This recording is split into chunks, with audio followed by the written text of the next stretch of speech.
Hello my dear students. तो बच्चों NCERT based question practice में आज हम लेंगे आपका इस सीरीज का second last chapter that is ecosystem. And yes, इससे पहले सभी चैप्टर्स का अब मैं कह सकती हूँ आपके पास एक फुल प्रूफ सोल्यूशन अवेलेबल है इसी चैनल पर। हर चैप्टर हमने एनसीईआरटी सीरीज में, NCERT line to line series में पहले पढ़ा और फिर एनसीईआरटी बेस्ड क्वेश्चन प्रैक्टिस में हर चैप्टर के क्वेश्चन प्रैक्टिस किए, जिसमें भी एनसीईआरटी को ही यूज करके हमने चैप्टर को रिवाइज भी कर लिया।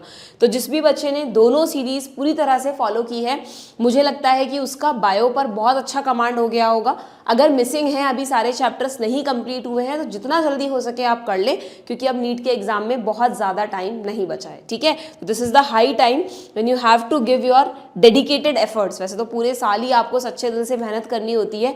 एंड यू नो, अब तो नीट 2025 का ये भी क्लियर हो गया है कि भाई एग्जाम आपका ऑफलाइन मोड में ही होने वाला है। तो इस साल के बच्चों के लिए तो कोई भी ऐसा चेंज नहीं है जिससे उनको अपनी प्रिपरेशन में थोड़ी सी भी टेंशन होती या कुछ भी होता। जैसा सिस्टम चलता है बिल्कुल वैसा ही चलेगा। आपको सिर्फ और सिर्फ अपने सिलेबस पर, अपनी क्वेश्चन प्रैक्टिस पर, अपने मॉक टेस्ट पर ध्यान देना है, जिससे आप अच्छा स्कोर कर सकें, क्योंकि 2026 में बड़े चेंजेस होने वाले हैं, ये कहा जा सकता है। ठीक है, चलिए भाई। अब तो इस चैप्टर की अगर हम बात करें बच्चों, इकोसिस्टम, तो old NCERT and new NCERT में इस चैप्टर में एक छोटा सा चेंज है। वो ये कि जो लास्ट के कुछ टॉपिक्स हैं ना, पिरामिड्स के बाद आपके सक्सेशन पढ़ाते थे, आपको हम न्यूट्रिएंट साइकिलिंग पढ़ाते हैं, बायोजियोकेमिकल साइकिल्स, इकोसिस्टम सर्विसेज, ऐसे करके 3 टॉपिक्स और थे इस चैप्टर में, जो न्यू एनसीईआरटी ने हटा दिए हैं और एनटीए ने भी अपने सिलेबस से हटा दिया है। तो अगर कोई बच्चा ओल्ड एनसीईआरटी से पढ़ रहा है तो लास्ट के तीनों टॉपिक्स को कट कर दो, वो अब आपको नहीं प्रिपेयर करने हैं। सक्सेशन से भी क्वेश्चंस नहीं आएंगे, जो कार्बन साइकिल है, फॉस्फोरस साइकिल है, उससे भी नहीं आएंगे, और एक छोटा सा पैराग्राफ है इकोसिस्टम सर्विसेज, वो भी नहीं पूछा जाएगा। ठीक, तो बहुत इजी सा चैप्टर है बच्चों। वैसे तो ये इस चैप्टर में आपको जो हमारे इकोसिस्टम के 4 मेन कंपोनेंट्स हैं, productivity, decomposition, energy flow and ecological pyramids, है ना। एक चौथा कंपोनेंट कौन सा है? चौथा कंपोनेंट है न्यूट्रिएंट साइक्लिंग। पिरामिड तो एनर्जी फ्लो का ही एक पार्ट है। न्यूट्रिएंट साइक्लिंग, तो न्यूट्रिएंट साइक्लिंग तो अब डिटेल में पढ़ना नहीं है, बाकी तीनों के बारे में आपको इस चैप्टर में पढ़ा रखा है। मैंने आपको सीरीज में ऑलरेडी चैप्टर को एक एक लाइन वाइज समझाया है।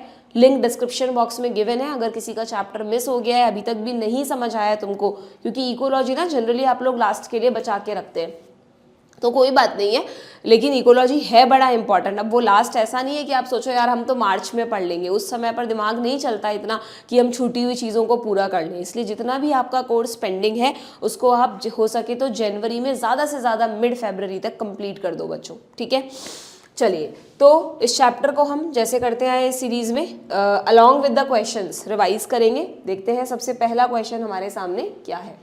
स्टेटमेंट टाइप क्वेश्चन है। Ecosystem is an interaction between biotic and abiotic components. Ecology जो कि सब्जेक्ट है, एक बायो की ब्रांच है, उसकी डेफिनेशन क्या होती है कि ये एक स्टडी है जिसमें हम इंटरैक्शंस को स्टडी करते हैं ऑर्गेनिजम्स का, और ऑर्गेनिजम्स का एबायोटिक एनवायरनमेंट के साथ। और इकोसिस्टम क्या है बच्चों? इकोसिस्टम की डेफिनेशन भी ना इकोलॉजी से ही बनी है। इकोसिस्टम एक सेल्फ सस्टेनेबल यूनिट होती है जिसमें ऑर्गेनिजम्स आपस में इंटरैक्ट करेंगे और अपने एनवायरनमेंट यानी एबायोटिक फैक्टर्स के साथ इंटरैक्ट करेंगे। कुछ अलग नहीं होता। इकोसिस्टम की डेफिनेशन इकोलॉजी की तरह ही है ना। यहाँ पर लिख रखा है क्या? ये सिंपली लिखा हुआ, it is a functional unit of nature where living organisms interact among themselves, आपस में, and also with the surrounding physical environment. तो वही बात यहाँ लिखी है क्या कि इकोसिस्टम एक इंटरैक्शन है बायोटिक और एबायोटिक कंपोनेंट्स का। ठीक है, तो this is correct one. Then A G Tansley coined the term ecosystem. Ecosystem term किसने कॉइन की थी? एजी टेंसले ने की थी क्या? ये एक चीज़ आपके जहाँ तक मुझे ध्यान है एनसीईआरटी में नहीं है, बट यस ये पूछा गया है कई बार, इसलिए मैंने इसको क्वेश्चन में इंक्लूड किया है। ठीक है, तो आप ऐड कर लेना, मैंने वहाँ पे करवा भी रखा है आपको पढ़ाते वक्त। This is a true statement, Tansley ने ही इकोसिस्टम टर्म दी थी। ठीक है, बट ये कहीं से इसका एक्सप्लेनेशन नहीं है। दोनों आर करेक्ट स्टेटमेंट, यानी ऑप्शन ए हो जाएगा। ठीक है, आगे बढ़े। चलिए नेक्स्ट क्वेश्चन क्या है भाई। फॉरेस्ट, ग्रासलैंड एंड डेजर्ट्स ये तीनों टेरेस्ट्रियल इकोसिस्टम है क्या? बिल्कुल ठीक है, तीनों ही टेरेस्ट्रियल है और तीनों ही नेचुरल इकोसिस्टम है। आपको हल्का फुल्का इकोसिस्टम का क्लासिफिकेशन दे रखा है ना यहाँ पर कि टेरेस्ट्रियल कौन से हैं, एक्वेटिक कौन से हैं, उनमें भी जो नेचर के हैं वो नेचुरल, जो हमने बनाए हैं वो मैन मेड या आर्टिफिशियल। मैन मेड में आपको क्रॉप फील्ड्स एंड एक्वेरियम्स याद रखना होता है, ठीक है। देन तो ये सही है। Pond, lake, wetland, river and estuary, these are the man made ecosystem. नहीं, ये सारे एक्वेटिक इकोसिस्टम हैं लेकिन मैन मेड नहीं है। इन सब टर्म्स का मीनिंग पता है ना आपको? एस्चुरी का मतलब मैंने आपको बताया था कि जब नदी समुद्र में मिलती है तो जो नदी का मीठा पानी और समुद्र का खारा पानी है उसका जो एक ट्रांजिशन जोन होता है उसे एस्चुरीज कहा जाता है। वहाँ की जो लाइफ है वो थोड़ी सी बिल्कुल मीठे पानी और बिल्कुल खारे पानी से अलग होती है। मतलब वहाँ पर भी वही एल्गीज और दूसरे ऑर्गेनिजम्स होते हैं बट उसको एक अलग इकोसिस्टम मानते हैं, दैट इज एस्चुरी, ठीक है। ब्रैकिश वाटर बोलते हैं इसको, जो मीठे पानी और खारे पानी का मिक्सचर है। क्लियर? और वेटलैंड्स क्या होते हैं? नदियों वगैरह के आसपास जो भी पानी वाले एरियाज हैं उनके आसपास जो मिट्टी होती है जो बहुत ज़्यादा गीली होती है, दलदल जैसा जो इलाका होता है उसको आप सिंपली वेटलैंड कहते हैं, ठीक है। तो बाकी सब टर्म्स तो आपको पता है, यानी यहाँ पर फर्स्ट क्या है? करेक्ट है एंड सेकेंड इनकरेक्ट है, यानी option B. Done. Next question में क्या पूछा है भाई आपसे? दिख रहा है आपको ये क्वेश्चन? थोड़ा सा जूम कर देती हूँ इसको मैं।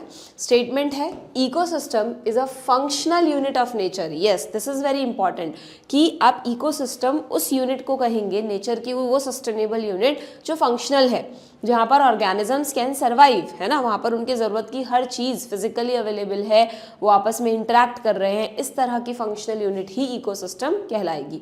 एक तरह से देखा जाए तो एक छोटा सा पॉन्ड भी एक इकोसिस्टम है और हमारा पूरा वर्ल्ड भी एक बड़ा ग्लोबल इकोसिस्टम है। क्लियर?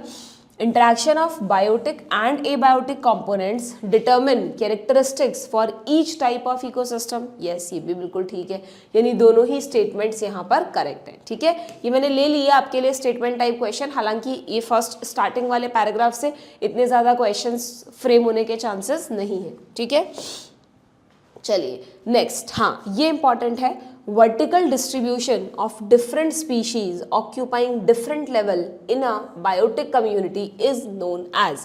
अगर आप इस चैप्टर में देखेंगे बच्चों तो ये जो फर्स्ट पैराग्राफ है आपका इकोसिस्टम का स्ट्रक्चर, वहाँ पर बोल्ड लेटर से एक टर्म दी है stratification. Stratification, generally strata word का मतलब होता है लेयर्स, ठीक है। तो स्ट्रेटिफिकेशन वर्ड हम किसके लिए यूज़ करते हैं कि आप किसी भी इकोसिस्टम को जब स्टडी करेंगे तो वहाँ पर जो भी स्पीशीज़ हैं अगर आप उनको वर्टिकली डिस्ट्रीब्यूट कर रहे हैं, जो भी आपका बेसिस है उसके बेस पर, तो इस तरह के वर्टिकल डिस्ट्रीब्यूशन यानी लेयर्स में अरेंज कर दिया आपने उनको, तो सिंपली इसको स्ट्रेटिफिकेशन कहते हैं। जैसे यहाँ पर इन्होंने एक बेस ले लिया कि अगर हम किसी फॉरेस्ट में हाइट देख रहे हैं प्लांट्स की, तो जो सबसे छोटे हैं ग्रासेस वो फर्स्ट लेवल पर होंगे, है ना, ग्रासेस एंड हर्ब्स वगैरह। जो श्रब्स हैं थोड़े से बड़े होते हैं हर्ब्स से, वो सेकंड लेवल पर हो जाएंगे, और जो ट्रीज़ हैं वो टॉप लेवल पर हो जाएंगे, ठीक है। तो बस सिंपली किसी भी बेसिस पर इस तरह से वर्टिकली डिस्ट्रीब्यूशन को आप कहेंगे स्ट्रैटिफिकेशन। यहाँ पर कंफ्यूज करने के लिए स्कैरिफिकेशन भी दिया हुआ है, ठीक है। स्कैरिफिकेशन, वैसे अब आपका सीड डॉर्मेंसी टॉपिक हट गया ना प्लांट फिजियो में, वरना वहाँ पे आप पढ़ते थे ना कि सीड्स की डॉर्मेंसी को ख़त्म करने के लिए जब हम उन्हें एब्रेशन करते हैं, घिसते हैं, तो उसको कहते हैं स्कैरिफिकेशन, ठीक है। चलिए नेक्स्ट आता है select the correct formula. Yes, this is very important. इस चैप्टर में से और कुछ पूछा जाए ना पूछा जाए, प्रोडक्टिविटी पर ज़रूर एक क्वेश्चन आता है बच्चों, ठीक है। और बहुत ही सिंपल सा टॉपिक है, हमने पढ़ रखा है कि प्रोडक्टिविटी क्या होती है। अगर प्लांट्स जितना भी खाना बना रहे हैं वो प्राइमरी प्रोडक्टिविटी, और अगर कंज्यूमर्स यानी हम कोई भी सेकेंड थर्ड फोर्थ लेवल में, हमारे भी तो बायोमास बनेगा ना बॉडी में, हम फोटोसिंथेसिस नहीं करेंगे बट जो हमने प्लांट प्रोडक्ट्स को खाया, या अगर कोई कार्निवोर है तो उसने जो भी एनिमल को खाया तो उसको खाकर अपनी बॉडी बिल्डअप किया ना, बॉडी का ऑर्गेनिक मैटर बनाया ना, तो वो सेकेंडरी प्रोडक्टिविटी होती है, ठीक है। उसमें भी अगर हम प्राइमरी प्रोडक्टिविटी में देखें तो एक प्लांट ने सपोज करो 100 किलो कैलोरी, जस्ट एग्जाम्पल दे रही हूँ, बनाया टोटल, तो वो तो हो गई उसकी ग्रॉस प्राइमरी प्रोडक्टिविटी। अब उस ग्रॉस में से उसने मान लो अपनी पूरी लाइफ में 60 यूनिट्स यूज़ कर लिया, ठीक है। तो 100 माइनस 60 आप करोगे तो बचा 40, तो 40 हुआ उसकी नेट प्राइमरी प्रोडक्टिविटी। अगर कोई रैबिट उस प्लांट को खाता है या कोई भी एनिमल उस प्लांट को खाता है तो उस एनिमल के पास कितना पहुंचा? जो एनपीपी है, जो नेट बचा है उसकी बॉडी में। और आर क्या होता है, रेस्पिरेटरी लॉसेस, यानी जितना खाना उसने बनाया था प्लांट ने उसमें से कितना खुद के लिए यूज़ किया, वो उसके रेस्पिरेटरी लॉसेस हो गए। जो टोटल बनाया था वो ग्रॉस था, और जो अब बचा है वो है नेट। सीधा सिंपल सा फॉर्मूला है, GPP minus R is equal to NPP. बहुत बार क्वेश्चंस आए इस पर, ठीक है। तो देखो यहाँ पे क्या पूछा है हमसे कि करेक्ट फॉर्मूला बताना है हमको, GPP minus R is equal to NPP. ये रहा, इसको एक तरह से और लिख सकते हैं आप, जीपीपी आपको कब मिलेगा, अगर आप नेट में रेस्पिरेटरी लॉस को ऐड कर दो। बट कभी गलती से ये मत कर देना कि जीपीपी में आप आर को ऐड करके नेट निकाल रहे हो। ग्रॉस में किसी चीज़ को ऐड थोड़ी ना करना है। ग्रॉस कब आएगा, जब आप नेट प्लस लॉस को ऐड करोगे, है ना। एक तरह से ग्रॉस कोई चीज़ क्या होगी, ग्रॉस का मतलब जो नेट बची है और उसमें जो लॉस हुआ है, रेस्पिरेटरी लॉस हुआ है, उसको ऐड कर दो। या आप इसको कह दो कि gross minus loss is equal to net, है ना। तो ऐसे प्रैक्टिकली फॉर्मूले को याद रखोगे तो गलती नहीं होगी, ठीक है। चलिए next, the biomass available for consumption to heterotroph. अब देखो खुद लॉजिक लगाओ, वो बायोमास जो हेट्रोट्रॉफ कंज्यूम करेंगे, अभी अभी कहा मैंने कि प्लांट्स ने जो टोटल बनाया वो ग्रॉस, उसमें से जो खुद के लिए यूज कर लिया वो आर, और जो बचा वो नेट है, और वही अगले लेवल को मिलेगा। तो हेट्रोट्रॉफ्स को जो मिल रहा है वो क्या हुआ, वो हुआ NPP. And the rate of formation of new organic matter by consumer. अब जो भी हमने प्लांट्स प्रोडक्ट्स को खाया, अब हम अपनी बॉडी में कितना प्रोडक्शन कर रहे हैं, कितना नया बायोमास बना रहे हैं जो अगले लेवल को मिलेगा, वो हो जाएगा, वो क्या हो जाएगा, वो हो जाएगा सेकेंडरी प्रोडक्टिविटी। यस और नो, ठीक है। तो यहाँ पर आंसर आ जाएगा net primary productivity and secondary productivity. ढंग से पढ़ लेना है। प्रोडक्टिविटी के क्वेश्चंस में गलती इसी में होती है कि या तो आप पढ़ते नहीं है जल्दीबाजी में कि यार कंज्यूमर्स का पूछा है या प्रोड्यूसर्स का पूछा है। अगर प्रोड्यूसर्स का पूछा है तो प्राइमरी प्रोडक्टिविटी, कंज्यूमर्स का पूछा है तो सेकेंडरी प्रोडक्टिविटी। और फिर प्रोड्यूसर में भी दो तरह की प्राइमरी प्रोडक्टिविटी है, ग्रॉस एंड नेट, ठीक है। ढंग से पढ़ोगे क्वेश्चन तो गलतियां नहीं होगी। आगे बढ़े। Now primary productivity is, primary productivity के लिए कुछ स्टेटमेंट्स दिए हैं, देखते हैं। It is 10% less than secondary productivity. It is 10% less. आपको वो रूल याद है क्या, इसी चैप्टर में आगे आएगा। लिंडमैन ने एक लॉ दिया था ना, लिंडमैन ने दिया था ना, हाँ, लिंडमैन ने एक लॉ दिया था कि कोई भी प्लांट या कोई भी लेवल पर जितनी भी एनर्जी हम बनाते हैं उसकी 10% अगले लेवल पर जाती है, 90% हम खुद पे खर्च कर लेते हैं, ठीक है। तो 10% अगले लेवल पर गई, यानी जो सेकेंडरी प्रोडक्टिविटी है वो प्राइमरी का 10% है, यूं कहो आप। ऐसा थोड़ी ना कि primary is 10% less than secondary, नहीं, ये तो गलत है, ठीक है। Then primary is the rate of formation of new organic matter by consumers, गलत। प्राइमरी कभी भी कंज्यूमर्स नहीं बनाते, प्रोड्यूसर्स बनाते हैं, okay. It is expressed in terms of weight और एनर्जी, यस। कि एनसीईआरटी में क्लियरली लिखा है कि अगर हमें प्रोडक्टिविटी को मेजर करना है तो हम वेट में भी कर सकते हैं और एनर्जी में भी कर सकते हैं। ये यूनिट्स भी याद रखना बच्चों। अगर आप वेट में करोगे तो ग्राम पर मीटर स्क्वायर, ग्राम पर मीटर स्क्वायर, पर मीटर स्क्वायर क्यों, सरफेस एरिया देख रहे हैं हम कि इतने सरफेस एरिया में कितना खाना उसने, जो प्लांट्स है उन्होंने कितना खाना बनाया, तो ग्राम पर मीटर स्क्वायर। और अगर एनर्जी है तो kilo calorie per metre square. ये वाला जो फॉर्मूला है ना, यहाँ पे कुछ पुरानी एडिशन में कुछ गड़बड़ थी बच्चों, तो आप जो भी एडिशन यूज़ कर रहे हो देख लेना, यही फॉर्मूला होना चाहिए, ठीक है। ये तो प्रोडक्शन का फॉर्मूला है। अगर मैं इसमें टाइम स्केल भी जोड़ दूँ कि पर मंथ या पर वीक या पर ईयर, यानी पर ईयर और लगा दूँ मैं इसमें, तो फिर वो प्रोडक्टिविटी बन जाएगी। प्रोडक्शन और प्रोडक्टिविटी में एक छोटा सा फर्क है कि अगर आप टाइम स्केल नहीं देख रहे तो प्रोडक्शन, और अगर पर टाइम स्केल देख रहे हो तो वही हो जाएगी प्रोडक्टिविटी, ठीक है। ये आपको ध्यान में रखना है। तो थर्ड सही है। Then primary productivity is the amount of biomass produced per unit area in a time period by plants during photosynthesis. बिल्कुल करेक्ट डेफिनेशन है, वर्ड टू वर्ड दिया है, ठीक है। तो आपसे पूछा है कौन कौन से करेक्ट स्टेटमेंट हैं, तो करेक्ट में हुआ थर्ड एंड फोर्थ, यानी ऑप्शन सी, ठीक। नॉलेज अगर अच्छी तरह से है, कॉन्सेप्ट्स पे होल्ड अच्छी तरह से है तो कन्फ्यूजन्स नहीं होंगे।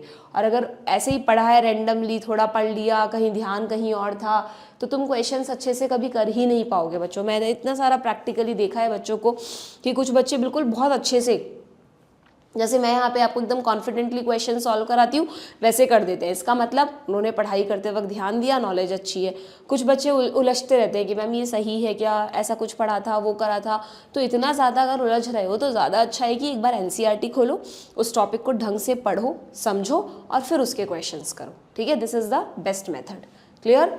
चलिए आगे बढ़े। Next, the primary productivity in an ecosystem is expressed as, तो कौन कौन सी यूनिट है प्राइमरी प्रोडक्टिविटी की? Gram per metre square per year, gram per metre square, year में -2 लगा दिया तो गलत हो गया, kilo calorie per metre square per year. Yes, both A and C, दोनों यूनिट सही हैं।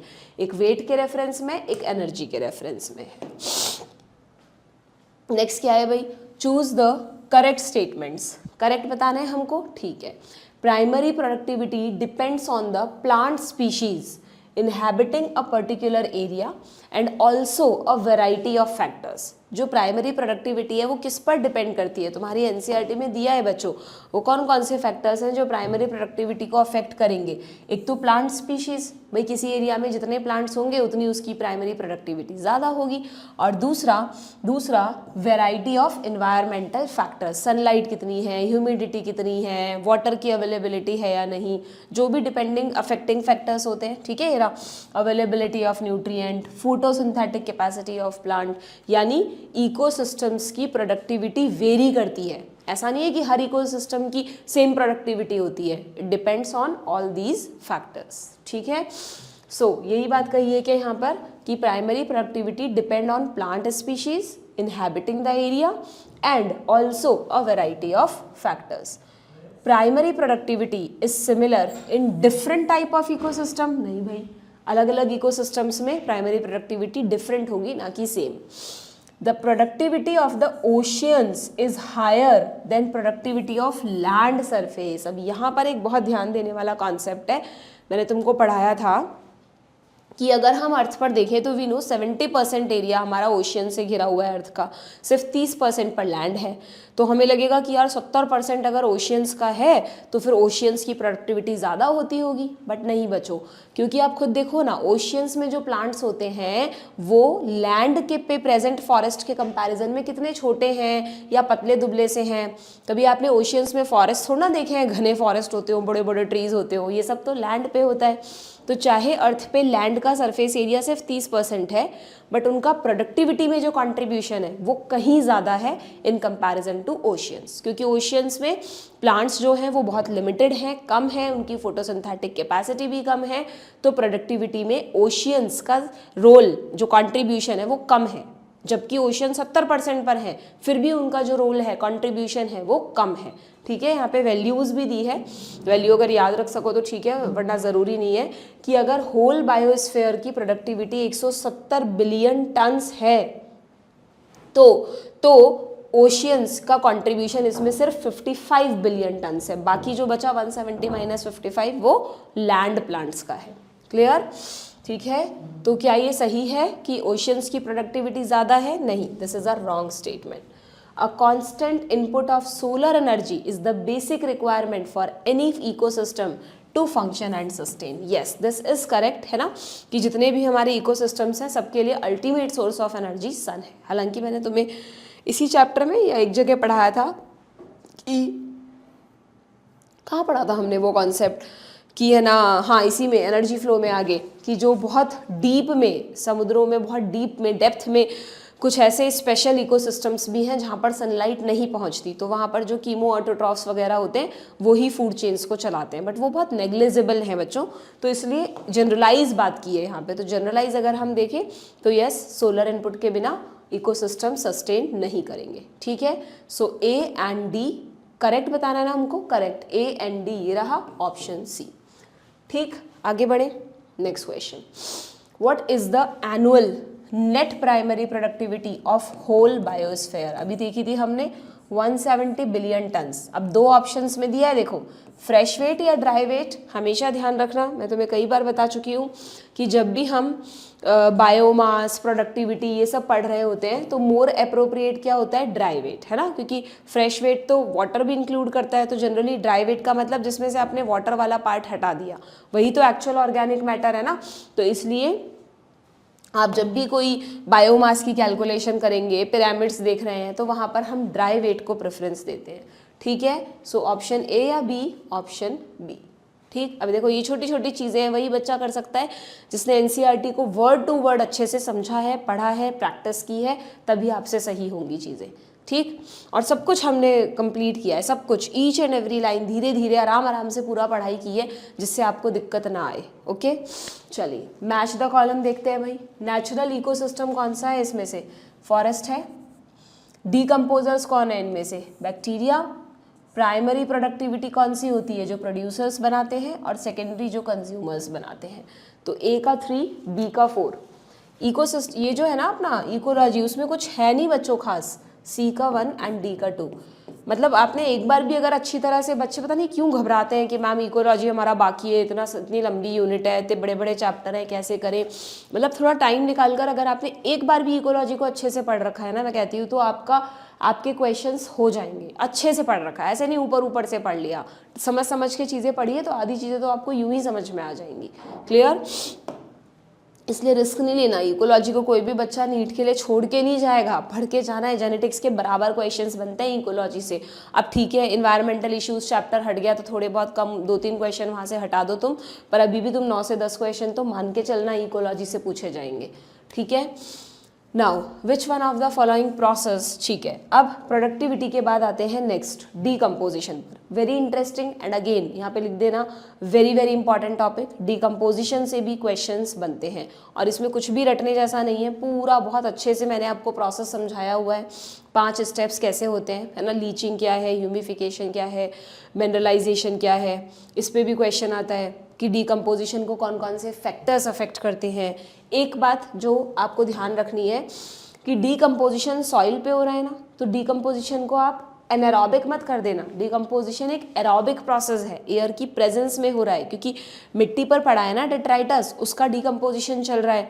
जैसे आपको ध्यान हो तो जब हमने microbes in human welfare chapter पढ़ा था, तो वहाँ मैंने आपको कहा था कि जो सीवेज ट्रीटमेंट प्लांट होता है, जो हमारा सीवेज आता है सारा, और वो एसटीपीज में जब वो होता है ट्रीटमेंट होता है उसका, तो वो एक एरोबिक प्रोसेस है, क्योंकि सीवर लाइंस में सीवेज के साथ ऑक्सीजन भी प्रेजेंट है, तो जो भी माइक्रोब्स उसमें है वो एरोबिक है। तो जहाँ भी लॉजिकली आप सोच लो, अगर ऑक्सीजन प्रेजेंट है तो वो एरोबिक प्रोसेस हुआ, डीकम्पोजिशन एरोबिक प्रोसेस हुआ। तो फिर एनारोबिक कहाँ पढ़ते हैं हम? बायोगैस में। जब बायोगैस बनाई जाती है तब डाइजेस्टर को में मिथेनोजेंस को ग्रो करना होता है एंड एनारोबिक कंडीशंस दी जाती हैं, वो एनारोबिक हुआ। अदरवाइज डीकम्पोजिशन को जनरली हमारे दिमाग में ऐसा रहता है ना, अच्छा डीकम्पोजिशन एनारोबिक, देखा है मैंने, ऐसे मिक्सिंग रहती है कि डीकम्पोजिशन मतलब ऑक्सीजन की एब्सेंस में होने वाला प्रोसेस। Never never.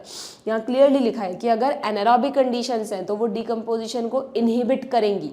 जितनी ज़्यादा ऑक्सीजन है उतना फास्ट होगा डीकम्पोजिशन। ह्यूमिडिटी, ऑक्सीजन, ये सब डीकम्पोजिशन को बढ़ाएंगे, ठीक है। वार्म इन्वायरमेंट, बहुत ठंड नहीं होनी चाहिए, बहुत ठंड में डीकम्पोजिशन स्लो हो जाता है, ठीक है। सो डीकम्पोजिशन के क्वेश्चंस देखें हम। Which process during decomposition is correctly describe, ठीक है भाई। ह्यूमिफिकेशन क्या बताया था मैंने आपको कि जब बहुत सारा डेट्राइटस मिट्टी पे पड़ा रहता है, डेट्राइटस पता है ना आपको, सड़ी गली पत्तियाँ, टहनियाँ, लीव्स वगैरह जो भी है ये, वो डेट्राइटस है। तो जब वो रखा रहता है, सॉइल पे पड़ा रहता है, तो अर्थवर्म वगैरह जो भी डेट्राइटिवोर्स है उसको खाते हैं धीरे धीरे।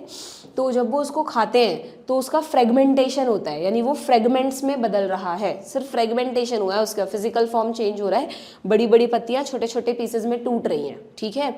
इस दौरान कुछ इनऑर्गेनिक कंटेंट लीच करके नीचे चला जाता है सॉइल में। इनऑर्गेनिक जो न्यूट्रिएंट्स हैं वो पानी में डिजोल्व होकर बहुत नीचे चले जाते हैं and they become unavailable to plants. वो तो हुआ लीचिंग। लीचिंग ऑर्गेनिक की नहीं होगी, लीचिंग इनऑर्गेनिक की होगी। इनऑर्गेनिक चीज़ें तो पानी में घुलेंगी ना इजीली, ठीक है।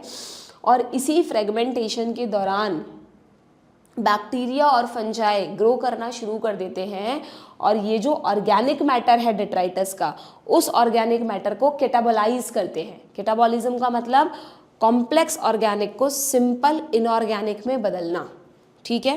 This is third step, catabolism. अब जब ये कैटाबॉलिज्म हो रहा होता है तो कैटाबॉलिज्म एक बहुत ही स्लो प्रोसेस बनाया है नेचर ने। ऐसा नहीं कि फटाफट से सारा ऑर्गेनिक इनऑर्गेनिक में बदल जाए और वो इनऑर्गेनिक भी लीच डाउन कर जाए, फिर क्या फ़ायदा हुआ। तो इतना धीरे धीरे होता है बच्चों कैटाबॉलिज्म कि फ्रेगमेंटेशन भी चल रहा है, कैटाबॉलिज्म भी चल रहा है। तो हमें तो यही लगेगा कि यार कैटाबॉलिज्म चल रहा है, ध्यान से सुनना, कि अगर कैटाबॉलिज्म चल रहा है तो ऑर्गेनिक मैटर तो बचेगा ही नहीं, वो तो इनऑर्गेनिक में चेंज हो रहा है। लेकिन ये इतना स्लो है कि मिट्टी पर बहुत टाइम तक ह्यूमस यानी ऑर्गेनिक मैटर ही इकट्ठा रहेगा। आपने देखा होगा कि मिट्टी पर धीरे धीरे जब बहुत ज़्यादा पत्तियाँ और ये सब सड़ते हैं, गलते हैं, तो उन एक ब्लैक कलर की सी लेयर बन जाती है, वो ह्यूमस की लेयर है बच्चों, और वो ऑर्गेनिक है, वो इनऑर्गेनिक नहीं है, वो ऑर्गेनिक मैटर है। तो उसी को आप ऑर्गेनिक रिच सॉइल, यहाँ पे कुछ बच्चों को कन्फ्यूजन होता है कि मैम जब डिकम्पोजिशन चल रहा है तो ये ऑर्गेनिक रिच सॉइल क्यों लिखा है, तो इनऑर्गेनिक होनी चाहिए थी सॉइल, इनऑर्गेनिक नहीं हुई है बच्चों। सॉइल पर डेट्राइटस अभी भी कॉम्प्लेक्स फॉर्म में ही प्रेजेंट है, इसलिए वो सॉइल ऑर्गेनिक रिच बन गई है, and that we want. Nature यही चाहती थी कि सॉइल ज़्यादातर टाइम ऑर्गेनिक रिच रहे। अब वो जो ऑर्गेनिक रिच सॉइल है उस पर धीरे धीरे कैटाबॉलिज्म चलता रहेगा और बहुत धीरे धीरे मिनरल्स में बदलता रहेगा, यानी इनऑर्गेनिक चीज़ें बनेंगी। वो जो मिनरल्स में बदलेगा वो धीरे धीरे नीचे जाएगा और बस इतना ही नीचे जाएगा कि प्लांट्स उसको रीएब्जॉर्ब कर लें। दिस इज मिनरलाइजेशन, ठीक है। ह्यूमस का बनना, यहाँ पे लिख दो ह्यूमस, ऑर्गेनिक रिच सॉइल लिखवा रखा है मैंने। दिस इज ह्यूमिफिकेशन, और ह्यूमस का मिनरल्स में बदलकर प्लांट का रीएब्जॉर्ब करना मिनरलाइजेशन। यहाँ जो मिनरल्स थे वो लीचिंग कर रहे थे, वो नीचे चले गए थे, इतना नीचे कि प्लांट्स को मिल ही नहीं पाए, ठीक है। तो ऐसे स्टेप बाय स्टेप एकदम तरीके से अगर आपने पढ़ा है डिकम्पोजिशन को तो ही आपको ये प्रोसेस के क्वेश्चन सही बनेंगे। नहीं समझ में आ रहा है तो एक बार जाओ लेक्चर देखो मेरा, वहाँ मैंने डिटेल में पढ़ाया है डिकम्पोजिशन, बहुत ही इंटरेस्टिंग टॉपिक है, ठीक है। तो पांचों स्टेप समझ में आ गए क्या आप लोगों को? तो अगर आ गए समझ में तो फिर बताओ मुझे इसका क्या आंसर होगा, कि इसमें से करेक्टली डिस्क्राइब बताना है। ह्यूमिफिकेशन का मीनिंग लिखा है, it leads to the accumulation of a dark colored substance humus which undergoes microbial action at very fast rate।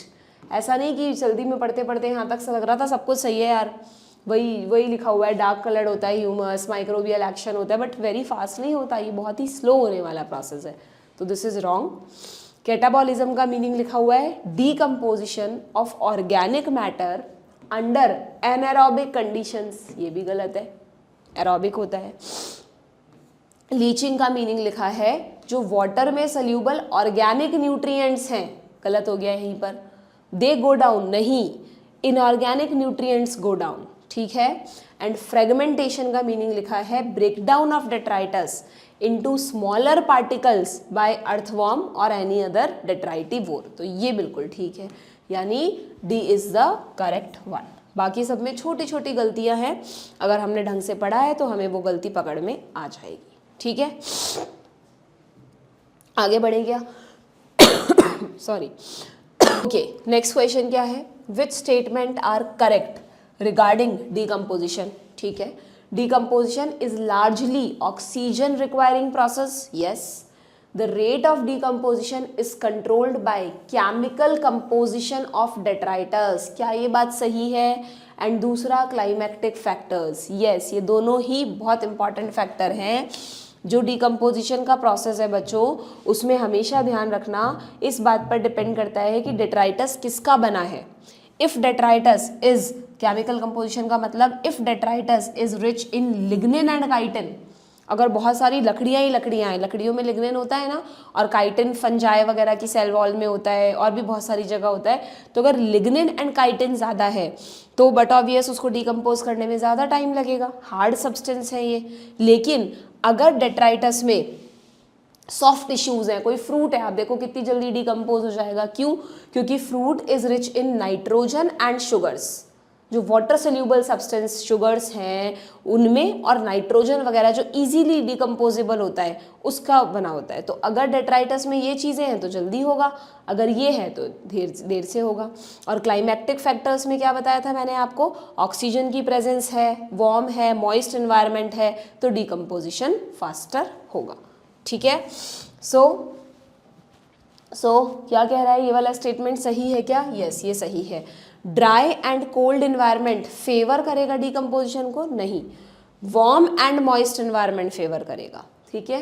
If detritus is rich in lignin and chitin the decomposition is faster, नहीं, lignin और chitin उसको slower बनाएंगे, ठीक है।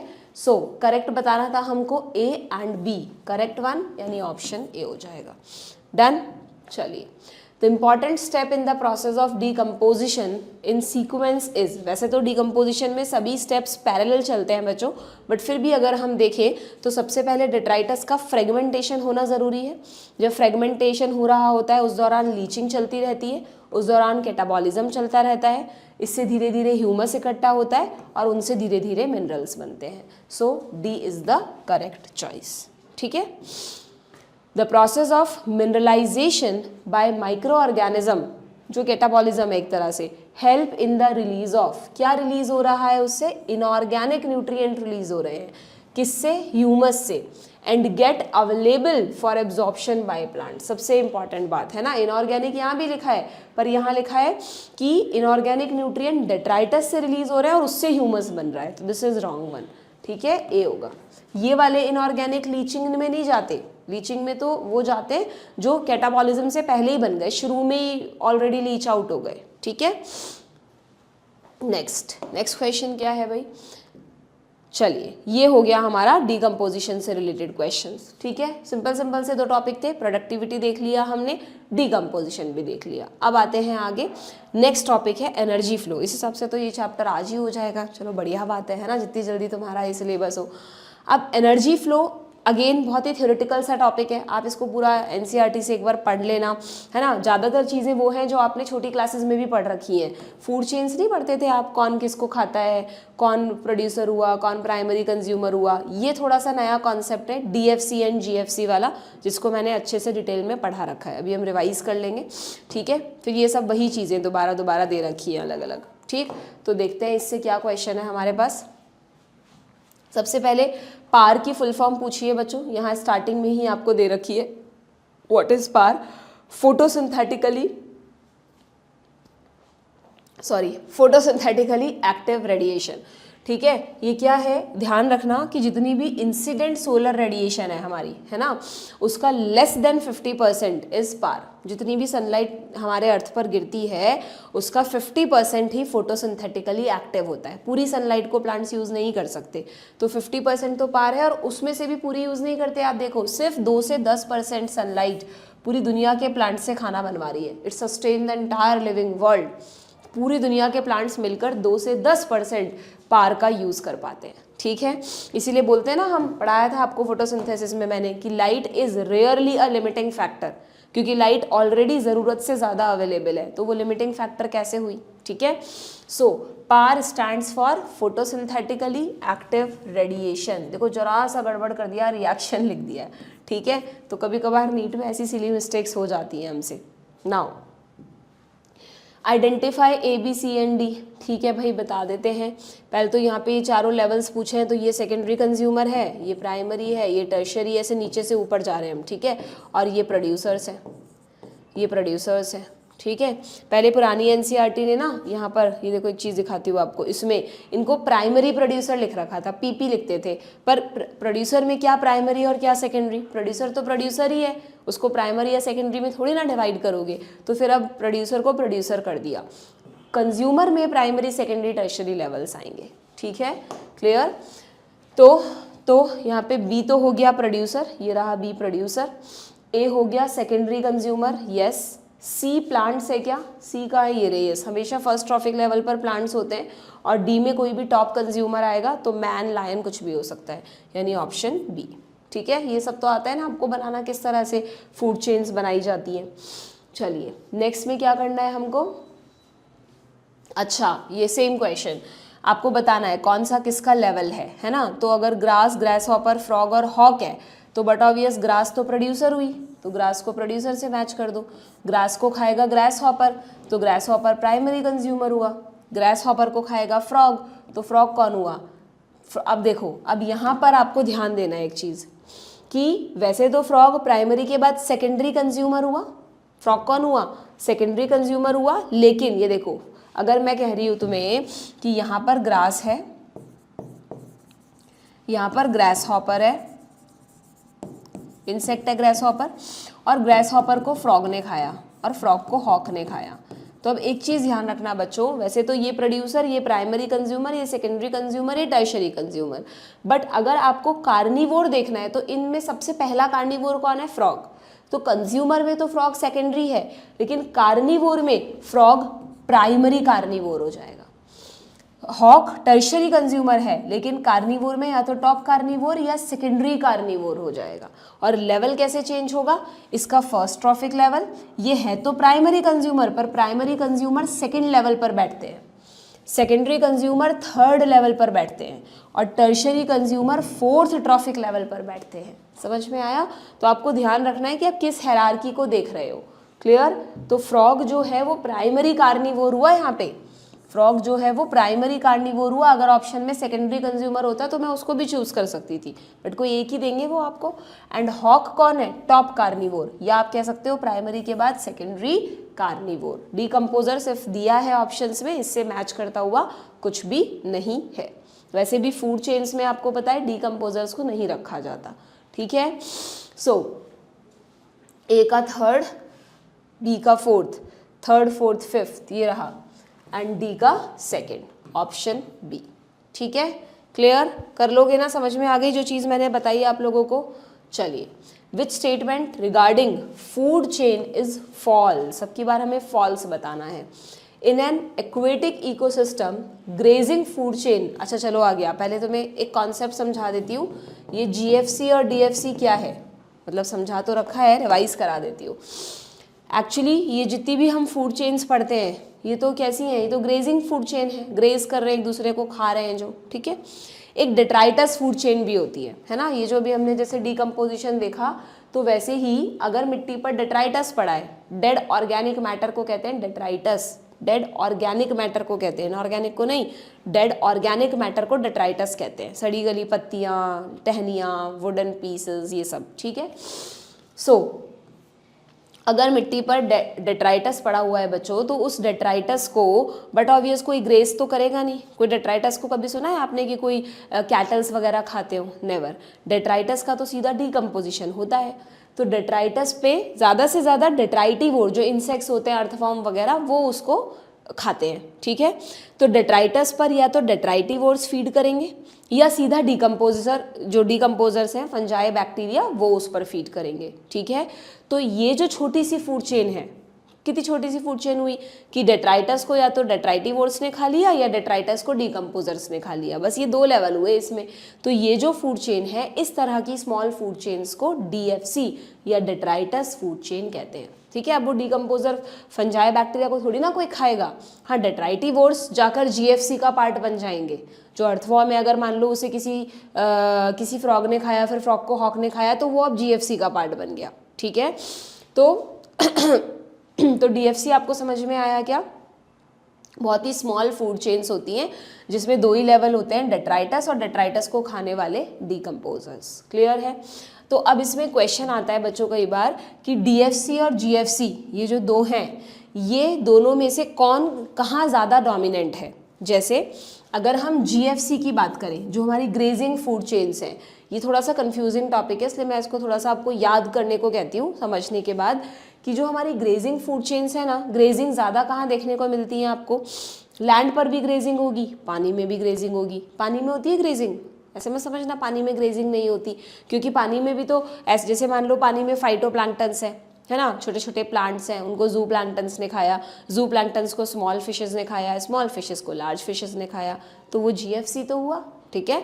तो GFC एक ऐसी food chain है जो पानी में भी हो रही है, लैंड पे भी हो रही है। ठीक है?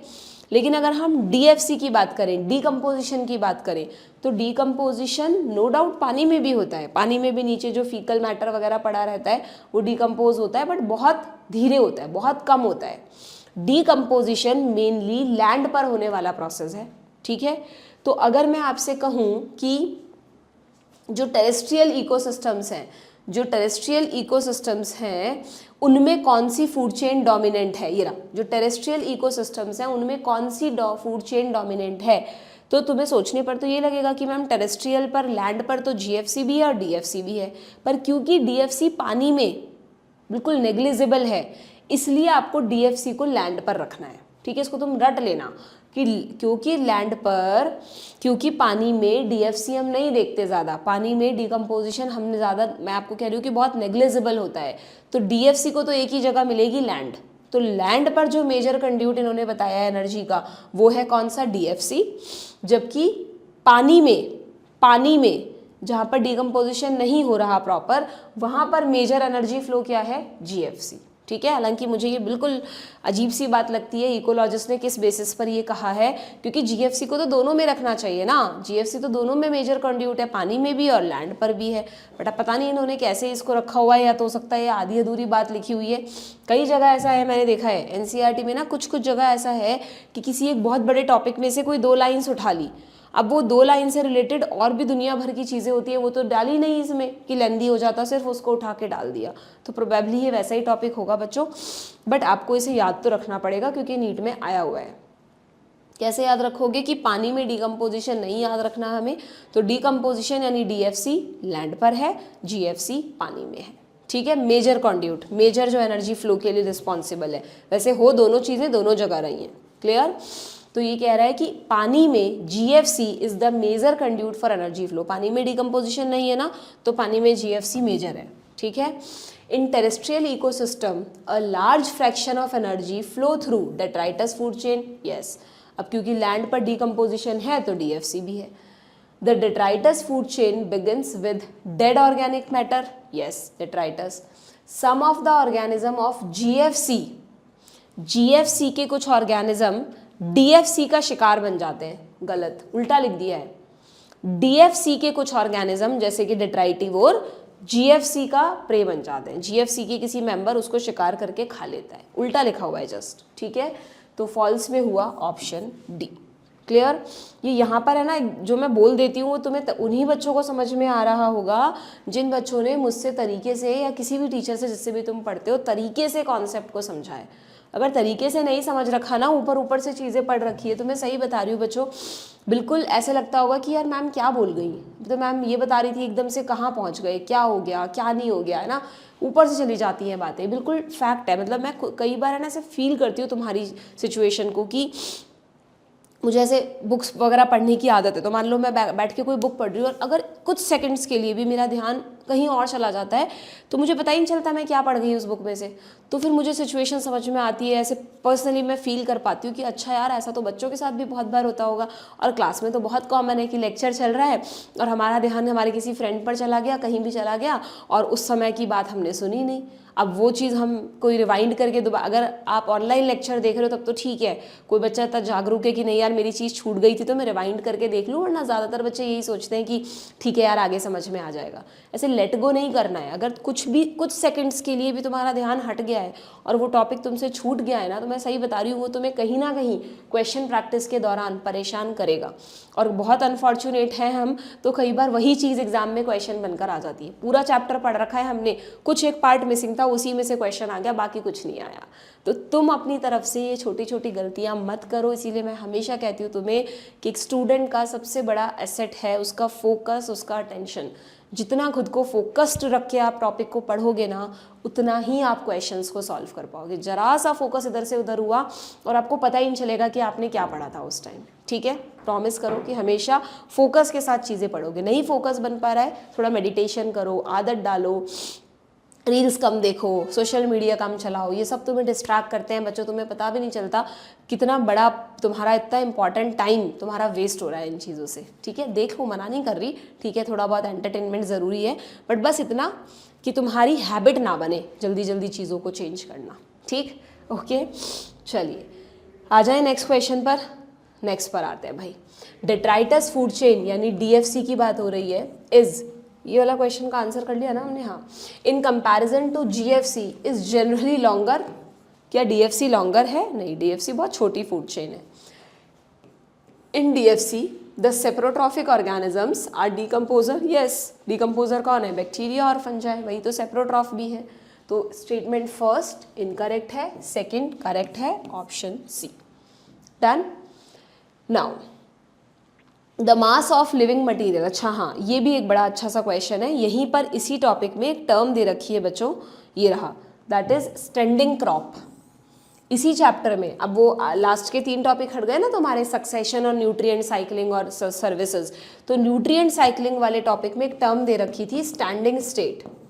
तो मैं याद कैसे कराती हूँ तुम लोगों को, पता है ना कैसे बताया था मैंने, कि दोनों में डिफरेंस कैसे करोगे। स्टैंडिंग क्रॉप भी, स्टैंडिंग क्रॉप में क्रॉप आ रहा है, जबकि स्टैंडिंग स्टेट में स्टेट ऑफ मैटर स्टेट आ रहा है। तो स्टेट वर्ड हम जनरली नॉन लिविंग के लिए यूज़ कर सकते हैं, और क्रॉप जो है फसल, यानी वो तो लिविंग ही होगी। तो बहुत सिंपल सी बात है, स्टैंडिंग क्रॉप हम कब कहते हैं? अगर हम कोई भी इकोसिस्टम को या फूड चेन को स्टडी कर रहे हैं, तो हर ट्रॉफिक लेवल पर जितना भी लिविंग मटीरियल का मास है, certain mass of living material at a particular time, किसी टाइम पर किसी ट्रॉफिक लेवल पर जितने भी ऑर्गेनिजम्स हैं उनका जो बायोमास है, उसको इकोलॉजिस्ट स्टैंडिंग क्रॉप कहते हैं। थोड़ी सी रटने वाली डेफिनेशन है, बट आपको ये ध्यान रखना है कि क्रॉप में लिविंग मैटर आता है। और स्टैंडिंग स्टेट क्या होता है, ये तो अब आपसे पूछेंगे नहीं, पर ऑप्शंस में दे सकते हैं। स्टैंडिंग स्टेट होता है कि जब हम किसी भी एक पर्टिकुलर टाइम पर अगर किसी भी मिट्टी में, सॉइल में जितने भी न्यूट्रिएंट्स प्रेजेंट हैं, स्टेट नॉन लिविंग न्यूट्रिएंट्स है ना, जो भी होते हैं, मैग्नीशियम, आयरन वगैरह, वॉटएवर जो भी है मिट्टी में, उन न्यूट्रिएंट्स के अमाउंट को कहते हैं स्टैंडिंग स्टेट। ठीक है, तो स्टेट तो न्यूट्रिएंट्स यानी मटीरियल से रिलेटेड है, जबकि क्रॉप लिविंग मास के कंटेंट से रिलेटेड है। ठीक है, याद रख पाओगे। तो इस क्वेश्चन में तुमसे पूछा है the mass of living material, तो लिविंग आ गया तो स्टेट नहीं, क्रॉप करना है हमेशा, सो स्टैंडिंग क्रॉप। ठीक है, चलिए अगला क्वेश्चन क्या है भाई, ये आ गया 10% लॉ। अभी बताया था शुरू में मैंने आपको, ये लॉ लिंडमैन ने दिया था 1942 में। According to this law, during the transfer of food energy from one level to another, only 10% of the energy is transferred. इसमें कई बार बच्चों को कन्फ्यूजन होता है कि मैम 90% यूज़ की है या 10% यूज़ की है। तो हमेशा ध्यान रखो कि हमारे पास जितना भी पैसा है, हम 90% तो खुद पे यूज़ करना चाहेंगे ना, 10% ठीक है डोनेट भी कर सकते हैं। ऐसा थोड़ी ना करेंगे कि 90% डोनेट कर दें और 10% ही खुद पे यूज़ करें। ठीक है, तो मैक्सिमम अपनी एनर्जी को कोई भी ऑर्गेनिज्म खुद पर यूज़ करेगा, और जो बची हुई 10% है वो अगले लेवल को ट्रांसफ़र कर देगा। बहुत आसान है याद रखना, और इसीलिए इसको 10% लॉ कहते हैं, क्योंकि ट्रांसफ़र कितनी हो रही है, दूसरे पर कितनी जा रही है, 10%। Remaining 90% is used in respiration and lost as heat. ठीक है, तो यहाँ तो भाई सारे ही स्टेटमेंट सही हैं, करेक्ट बताना है हमको ए, बी एंड सी, यानी ऑप्शन सी। डन। चलिए आगे बढ़ते हैं नेक्स्ट क्वेश्चन पर। क्या है next question? The number of trophic level in a food chain is limited to 4 और 5 बिकॉज। जनरली आप देखना, जब हम फूड चेन्स बनाते हैं तो उसमें 4 या 5 से ज़्यादा लेवल्स नहीं होते, टॉप कार्निवोर आ जाता है 4th या 5th लेवल पर। उसका कारण भी ये 10% लॉ है, क्योंकि 10% एनर्जी ही पहुंच रही है ना। तो अगर एक ही फूड चेन में बहुत सारे लेवल्स होते तो टॉप लेवल तक बिल्कुल नेग्लिजिबल अमाउंट ऑफ एनर्जी पहुंचता। इसलिए क्योंकि लिमिटेड एनर्जी पहुंच रही है तो 4 या 5 लेवल से ज़्यादा नहीं होते। ठीक है, So why the amount of food consumers demand? Because 90% of the energy is used in respiration and lost as heat at each trophic level. यानी ये कहना चाह रहा है कि सिर्फ 10% एनर्जी ही ट्रांसफ़र होती है, इसलिए 4 या 5 से ज़्यादा ट्रॉफिक लेवल्स नहीं होते। ठीक है, नेक्स्ट ये हो गया हमारा फूड चेन से रिलेटेड क्वेश्चंस। ठीक है, आ गए हैं हम सबसे लास्ट टॉपिक पर, that is ecological pyramids. Pyramids के क्वेश्चन भी कर लेना, है अभी तो टाइम। एक बार देख लो कितने क्वेश्चंस हैं हमारे पास यहाँ पे। हाँ, 2-4 ही क्वेश्चन बचे हैं, लो चैप्टर खत्म होने को आया है ना, हो गया ना फटाफट कोर्स तुम्हारा। देखो चलो, तो पिरामिड्स की अगर हम बात करें बच्चों, तो पिरामिड्स मैंने आपको बताया था कि पिरामिड की शेप को कैसे स्टडी करते हैं, 3 चीज़ों के लिए करते हैं, नंबर, बायोमास और एनर्जी। अगर पिरामिड ऑफ नंबर देखोगे तो भाई ज़्यादातर इकोसिस्टम में प्रोड्यूसर सबसे ज़्यादा होंगे ना, फिर उनको खाने वाले कंज्यूमर कम, सेकेंडरी कंज्यूमर और कम, और टॉप या टर्शियरी कंज्यूमर तो बहुत ही कम होते हैं। जैसे एक फॉरेस्ट में नंबर ऑफ इंडिविजुअल्स का एग्जांपल दिया है, देखो कहाँ तो कितने 5 लाख है, सॉरी 58,42,000, यानी ये लगभग 60 लाख है बच्चों, ये लगभग 60 लाख है। 60 लाख को मैं 6 मिलियन कह सकती हूँ क्या? एक ही बात है ना। तो अगर किसी फॉरेस्ट में 6 मिलियन प्लांट्स हैं तब जाके वो लगभग 7 लाख प्राइमरी को, 3 लाख सेकेंडरी को और सिर्फ तीन टर्शियरी कंज्यूमर्स को सरवाइव करवा पाएंगे। इतने प्लांट्स को खाकर, इतने हर्बीवोर्स फिर उनको खाने वाले, तब जाके बोलते हैं ना जंगल में राजा तो एक ही होता है, या शेर की फैमिली है तो उसमें ज़्यादा से ज़्यादा 3-4 एक टाइम पर शेर होंगे बड़े। तो जनरली टॉप कार्निवोर्स का इतना कम नंबर, इतने high number of primary producers, मतलब प्रोड्यूसर्स पर डिपेंड करता है। ठीक है, तो पिरामिड ऑफ नंबर कैसा होता है? ज़्यादातर टाइम स्ट्रेट होता है, कुछ एक्सेप्शंस हैं जो हमने पढ़ रखे हैं, अभी आएगा क्वेश्चन तो करा दूंगी। ऐसे ही अगर बायोमास देखोगे तो बायोमास की भी यही कहानी है कि प्रोड्यूसर्स का बायोमास ज़्यादा होता है, अगर ऊपर नंबर कम है तो बायोमास भी कम होगा। बायोमास को ड्राई वेट में मेज़र करते हैं, लेकिन यहाँ पर ये बहुत आता है क्वेश्चन, सबसे ज़्यादा ये क्वेश्चन आता है कि अगर हम pyramid of biomass of sea ecosystem देख रहे हैं, समुद्र का हम देख रहे हैं, तो पिरामिड ऑफ बायोमास, नंबर नहीं, पिरामिड ऑफ नंबर तो आप समुद्र में देखो सबसे ज़्यादा फाइटोप्लैंक्टन होंगे, फिर उनसे कम जूप्लैंक्टन होंगे, उनसे कम छोटी मछलियाँ होंगी और सबसे कम बड़ी मछलियाँ होंगी। तो नंबर तो स्ट्रेट आता है, लेकिन बायोमास आप देखो, बड़ी मछलियाँ, वेल या शार्क्स वगैरह अगर वो थोड़ी भी हैं तो उनका बायोमास कितना ज़्यादा होगा in comparison to small insects या फाइटोप्लैंक्टन। भाई फॉरेस्ट में तो क्या होता है, बड़े बड़े ट्री होते हैं तो उनका बायोमास भी ज़्यादा होता है, लेकिन अभी मैंने थोड़ी देर पहले कहा था कि पानी में जो पेड़ पौधे होते हैं वो बहुत ही निग्लिजिबल बायोमास के होते हैं ना, बहुत पतले दुबले से होते हैं। तो पानी में जो फाइटोप्लैंक्टन्स हैं, एल्गी है, उनका बायोमास बहुत कम होता है, जू प्लैंक्टन्स का उनसे ज़्यादा होता है, स्मॉल फिशेस का उनसे ज़्यादा होता है, और लार्ज फिशेस का नंबर कम है पर बायोमास ज़्यादा होता है। तो pyramid of biomass sea ecosystem में हमेशा याद रखना इन्वर्टेड आएगा। बहुत बार आता है क्वेश्चन, रीज़न बता दिया मैंने तुम्हें, क्योंकि जो लोअर लेवल पर हैं वो लो बायोमास के साथ है और हायर लेवल पर नंबर कम है बट बायोमास ज़्यादा है, हैवी वेट है उनका। ठीक है, डन, ध्यान रहेगा। देखो स्टैंडिंग क्रॉप वही वर्ड लिख दिया। स्टैंडिंग क्रॉप का मतलब किसी भी एक ट्रॉफिक लेवल पर बायोमास, लिविंग मटेरियल का मास। ठीक है, और पिरामिड ऑफ एनर्जी में तो कोई कन्फ्यूज़न है ही नहीं, क्योंकि पिरामिड ऑफ एनर्जी हमेशा स्ट्रेट आता है, हमेशा अगले लेवल पर 10% एनर्जी जाएगी। 10,000 जूल का 10% कितना हुआ? 1000 जूल। इसका 10% 100 जूल, 100 जूल का 10% 10 जूल। ऐसे क्वेश्चन भी आ जाता है। फर्स्ट, सेकेंड, थर्ड, फोर्थ, तुम्हें मान लो फर्स्ट लेवल पर एनर्जी दे देंगे, फोर्थ लेवल पर पूछ लेंगे। ठीक है, तो 10% निकालते जाना। एक चीज़ इसमें ध्यान रखना, अगर तुम्हें ये आया भी था नीट में क्वेश्चन, है ना, कहीं नहीं लिखा थ्योरी में, सिर्फ यहाँ लिखा हुआ है, अगर तुम्हें सनलाइट का अमाउंट देकर और पूछने की प्रोड्यूसर्स ने कितनी अपने लिए एनर्जी बनाई, तो ध्यान रखना तब तुम 10% मत कर देना। सनलाइट का सिर्फ 1% ही प्लांट्स अपने लिए बनाते हैं। हमने कहा ना 2 to 10% ऑफ पार, तो वहाँ से कुछ कैलकुलेशन करके निकाला गया है, तो इसका 1% ही इसका 1% ही प्लांट्स कंज्यूम करते हैं। तो जितनी भी टोटल सनलाइट अवेलेबल है प्लांट्स को, यहाँ पे 10⁻⁶ है ये, तो उसका 1% कितना हुआ? 10,000 जूल।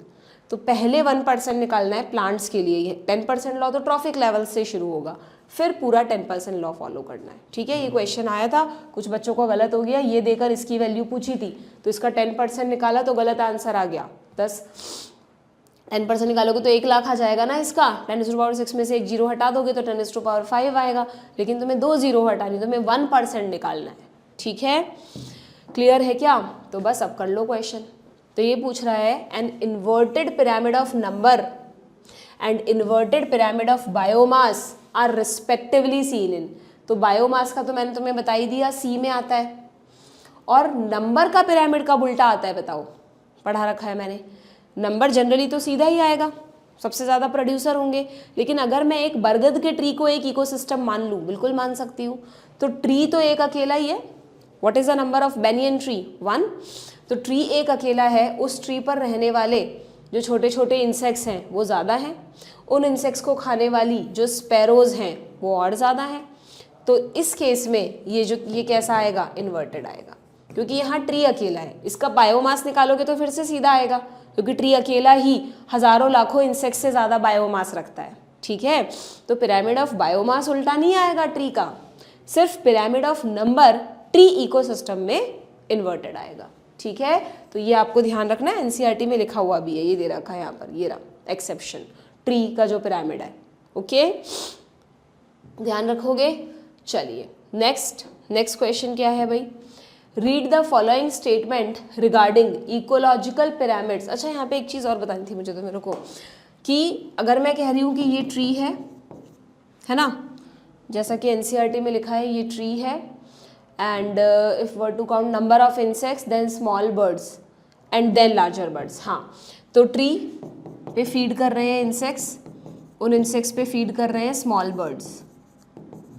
अब इन स्मॉल बर्ड्स पर अगर कुछ लार्जर बर्ड्स भी फीड कर रहे हैं, उस ट्री पर बैठे हैं, तो लार्जर बर्ड्स का नंबर तो कम होगा ना बच्चों, या नहीं होगा बताओ? लार्जर बर्ड्स तो कम होंगे ना, तो ये कौन सा पिरामिड बन गया फिर? तो बड़ा अजीब पिरामिड है, ना इसको स्ट्रेट कह सकते हैं ना इसको इन्वर्टेड कह सकते हैं। इस तरह के पिरामिड को स्पिंडल शेप या डायमंड शेप पिरामिड कहते हैं, जिसके दोनों एंड्स पॉइंटेड है। तो ट्री इकोसिस्टम में स्पिंडल शेप पिरामिड्स भी बनते हैं, ठीक है। आप इसको इन्वर्टेड में भी रख सकते हो, ज़्यादा डिटेल में नहीं पूछा जैसे यहाँ था, तो नहीं तो अगर एग्जैक्टली पूछा है इसकी शेप क्या होगी, तो ऑप्शन में स्पिंडल लिखा हुआ है, तो you have to choose spindle shape pyramid, ठीक है। जो ऊपर से भी नैरो है, नीचे से भी नैरो है, ध्यान रखना, बता रखा है। Now read the following statement regarding this and choose the correct answer, ठीक है भाई।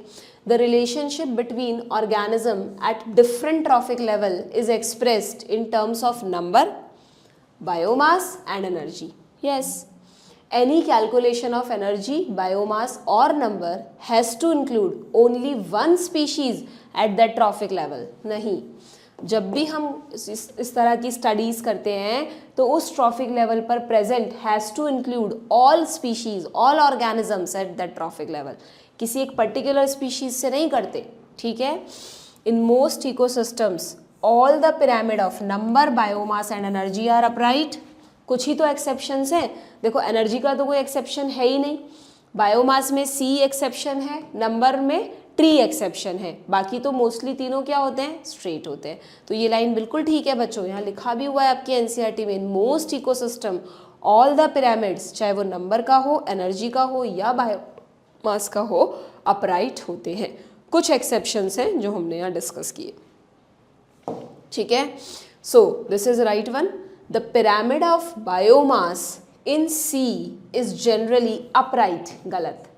बायोमास का अगर आप बात कर रहे हो सी में, तो अपराइट नहीं होगा, इन्वर्टेड होगा। एक एक वर्ड पर ध्यान देकर पढ़ना है।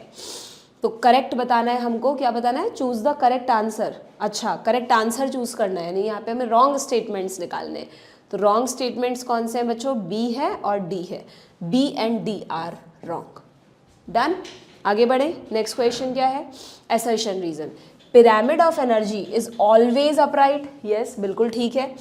Only 10% of energy transfer to next trophic level, pyramid of energy हमेशा अपराइट होता है क्या, yes, without any exception it is always upright. And only 10% of energy transfer to next trophic level, या यूज खुद पे कितना खर्च कर रहे हैं हम, 90%, आगे कितनी जा रही है, 10%, तो ये भी बिल्कुल ठीक है। और इसीलिए ये हमेशा अपराइट होता है, क्योंकि हमेशा कम एनर्जी अगले लेवल पर पहुंचती है, तो पिरामिड अपराइट बनेगा। Okay, so both are correct and it is the correct explanation. Next क्या है, the pyramid of biomass in sea is generally inverted because, अभी अभी बताया क्यों इन्वर्टेड होता है, क्योंकि biomass of phytoplanktons far exceed than fishes, fishes से ज़्यादा होगा फाइटोप्लैंक्टन्स का, या biomass of fishes far exceed than phytoplankton, fishes का ज़्यादा होगा, तो ऑप्शन डी, ठीक है। Consider the following statement about limitations of ecological pyramid, pyramids के एंड में आपको इसके कुछ लिमिटेशंस भी बताए हैं कि इतना अच्छा एक कॉन्सेप्ट होते हुए भी कई इकोलॉजिस्ट पिरामिड्स को सही नहीं मानते, क्योंकि इनके कुछ लिमिटेशंस हैं। क्या 3 लिमिटेशंस हैं, देख लो एक बार। पहली बात तो it does not take into account the same species belonging to 2 और मोर ट्रॉफिक लेवल, अभी हमने कहा था ना कि पिरामिड्स में हमें उस ट्रॉफिक लेवल पर प्रेजेंट सारी स्पीशीज़ को लेना होता है। अब मान लो स्पैरोज़ हैं, तो स्पैरोज़ पे इकोलॉजिस्ट आपस में भिड़ जाते हैं कि हम स्पैरोज़ को कहाँ रखें। स्पैरोज सीड्स खाती हैं तो वो प्राइमरी कंज्यूमर भी हुई, और स्पैरोज इंसेक्ट्स खाती हैं तो वो सेकेंडरी कंज्यूमर भी हुई। तो फिर ये कंक्लूजन निकला कि स्पैरोज को इंक्लूड ही मत करो किसी भी ट्रॉफिक लेवल पर, तो फिर ये तो गलत बात हो गई। तो इसलिए ये लिमिटेशन है कि अगर कोई ऐसी स्पीशीज़ है जो 2 या ज़्यादा ट्रॉफिक लेवल से बिलोंग करती है तो पिरामिड्स उसको इंक्लूड ही नहीं करते स्टडी में, तो आपने एक बहुत इंपॉर्टेंट स्पीशीज़ को ही एक्सक्लूड कर दिया। ठीक है। दूसरा, ज़्यादातर पिरामिड सिंपल फूड चेन को अज्यूम करके बनाए जाते हैं, जबकि नेचर में तो फूड वेब होते हैं, फूड चेन्स तो होती ही नहीं है, सब कहीं ना कहीं एक दूसरे से लिंक्ड है। एंड थर्ड, कि सबसे इंपॉर्टेंट बात कि पिरामिड्स में सेप्रोफाइट्स यानी डीकम्पोजर्स को तो जगह ही नहीं दी कहीं। कभी आप नंबर का बना लो, बायोमास पिरामिड का मतलब बायोमास का बना लो या एनर्जी का बना लो, सेप्रोट्रॉफ्स डीकम्पोजर्स आर नॉट इंक्लूडेड। तो फिर इकोलॉजिस्ट कहते हैं भाई ऐसे कैसे, डीकम्पोजर तो बहुत इंपॉर्टेंट है, आपने उनको इंक्लूड ही नहीं किया। तो व्हाट आर द लिमिटेशंस, देख लो सारे दिए हैं क्या। It never take in to account the same species, yes. It assume a simple food chain which never exist in nature, yes. Even though a vital role is played by decomposer, they do not hold any position in pyramid. यानी all are correct. Option D. ठीक है। Pyramids पर diagram based questions भी आते हैं बच्चों। ये देखो, जैसे यहाँ पर आपको ये ड्राई वेट दे दिया तो आपसे पूछा है ये कौन सा पिरामिड है, बताओ। अगर ड्राई वेट दिया है तो ये बायोमास का पिरामिड है, और बायोमास में सीधा सीधा आपको दिख रहा है ये अपराइट पिरामिड है। पिरामिड ऊपर जाते जाते वैल्यू कम हो रही है। ठीक है। अगर उल्टा होता तो इन्वर्टेड कर देते हम। बहुत सिंपल है ये क्वेश्चन। तो कैलकुलेट द एनर्जी आ गया, देखो कैलकुलेट करने वाला क्वेश्चन। तुम्हें कहा है if value of solar radiation would be 1 2 3 4 5 10⁻⁵ दी है सोलर रेडिएशन की वैल्यू। यहाँ पे सोलर रेडिएशन भी, इसके लिए भी एक लेवल बना दिया, वैसे ऐसे होता नहीं है बट कोई बात नहीं। ठीक है। तो हमें क्या बताना है बच्चों, calculate the energy reach to primary consumers. Primary consumers कहाँ हैं, ये रहे। तो अब आपको पता है ये अगर 10⁻⁵ है तो इसका 1% यहाँ पहुँचा होगा ना, तो 1% यानी 10⁻³ पहुँचा है। ठीक है। और फिर इसका 10% यहाँ पहुँचेगा यानी 10⁻², एक एक जीरो हटाते जाओ।